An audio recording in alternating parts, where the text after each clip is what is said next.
কিরে আদি, ফুলটা তো সুন্দর, দে আমাকে দে। আমার ফুল তোকে দিব কেন? তা আমি কিনেছি। তুই ফুল কেন নিছিস? তোর কি আছে? তুই কারে দিবি ফুল? আছে। ইকরা, তোকের মধ্যে চশমা লাগা আছে 4.75 পাওয়ারের। ইকরা ডান পাশে ফুল দিবি, বাম পাশ দিয়ে হাইটা চলে যাবে, তুই টেরও পাবি না। এদিক দে। আমি আসলে ফুলটা তোমার জন্য কিনেছিলাম। একসেপ্ট করলাম তোমার ফুল, তবে বন্ধু হিসেবে। তুই কি ফুলটা আসলেই দিছিলি?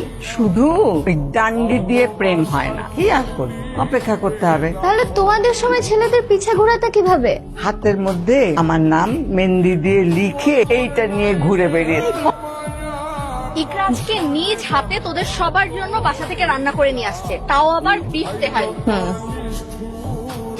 তোর কি বিয়ে লাগছে নাকি? হ্যাঁ মা, আবার নাম লিখছি ইকরা। তুমি কি যে করো না আদি, কেন করো এমন বলো তো? এই কোল্ড ড্রিঙ্কস আনা হয় নাই তো। এই তোরা খাওয়া শুরু কর, আমি কোল্ড ড্রিঙ্ক নিয়ে আসি। এই রুমালটা না দাদা আমাকে উপহার দিয়েছে। ওয়াও, তাহলে কি আমিও একটা রুমাল ইকরাকে উপহার?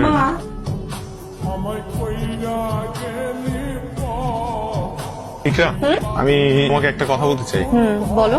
না, আমার তোমাকে একটা জিনিস দেওয়ার আছে। দাও। কোথায় গেল? পকেটে তো ছিল। পাইছি। ইকরা, আদি, কি এটা? এটা রুমাল তুমি আমাকে কেন রুমাল দিচ্ছ? উপহার হিসেবে দিলাম, খুলে দেখো না। ভুলো না আমার, আমি তোমাকে কেন ভুলতে যাব? আদি, আমি তোমাকে কতবার বলেছি, তুমি কেন বুঝো না? আমরা কি ফ্রেন্ড হয়ে থাকতে পারি না? দেখো, আমি তোমাকে কথা, আমি তোমাকে বন্ধু হিসেবে কখনো বলবো, কিন্তু প্লিজ এর থেকে বেশি কিছু আমার থেকে আশা করো। কেউ কাউকে ভালোবেসে রুমাল দিলে প্রথমে খুব ঝগড়া হয়। নে, এটা তো দাদা আমাকে দিয়েছিল, আজকে আমি তোকে দিলাম, খুব যত্ন করে রাখবি। আজকে জন্মদিনে ইকরাকে দিয়ে সরাসরি তোর প্রেম নিবেদন করবি, কি পারবি না? হ্যালো ইকরা, আমি না এখন একটু ব্যস্ত আছি, আমার কাজিনা দেশে বাইরে থেকে কল করছে, আমি তোমাকে একটু পরে কল করি। একটু নিচে নামতে পারবা? আমি তোমার বাসার নিচে। Iqra, happy birthday. Thank you. আর কিছু বলবা? Iqra, I love you. বাবা আসছি, কিছু বললা? ইকরা, আমি না তোমাকে বুঝছি বুঝছি। আবারও আদি, তোমাকে কতবার না বলেছি, আমরা শুধুই বন্ধু, আমাদের মধ্যে না এর থেকে আর বেশি কিছু সম্ভব না। বোঝার চেষ্টা করো, তুমি যদি এগুলো বন্ধ না করো তাহলে আমাকে ইউনিভার্সিটি ছেড়ে দিতে হবে। আদি, এটা তো দাদা আমাকে দিয়েছিল, আজকে আমি তোকে দিলাম।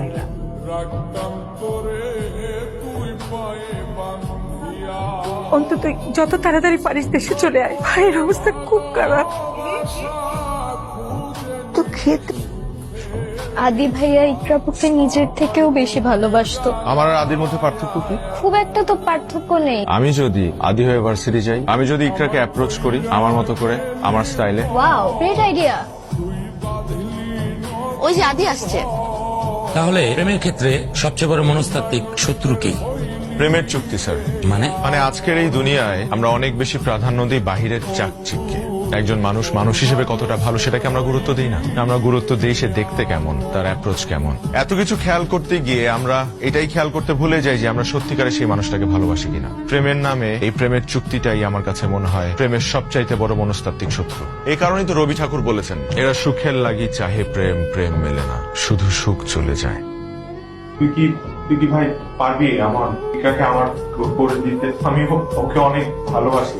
অবশ্যই পারবো। নিজের ভাইয়ের জন্য আমি এতটুকু করতে পারবো না? আচ্ছা বাবা, কোনো মানুষের পক্ষে কি অল্প কদিনের মধ্যে একেবারে আগাগোড়া চেঞ্জ হয়ে যাওয়া সম্ভব? সম্ভব, বুঝলি মা। একটা ধাক্কা যেমন তাকে মুহূর্তে পাহাড়ের চূড়ার থেকে নিচে ফেলে দিতে পারে, তেমনি আবার তাকে পাহাড়ের চূড়াতেও তুলে দিতে পারে।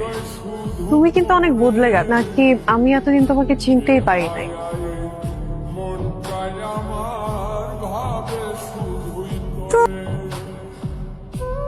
ভাই, আজকে কি হলো? অনেক কিছু হয়েছে, শুধু তোমরা এতটুকু জেনে রাখো যে আমি খুব অল্প সময়ের মধ্যে ইকরাকে আদির করে দেব। ইকরাপু না? তুমি আমাকে চিনো? কি বলো এটা? তুমি তোমাকে চিনবো না? আমাদের এই বাড়ির প্রতিটা ইটও তোমাকে চিনে। মা, দিদা, দেখো কে আসছে।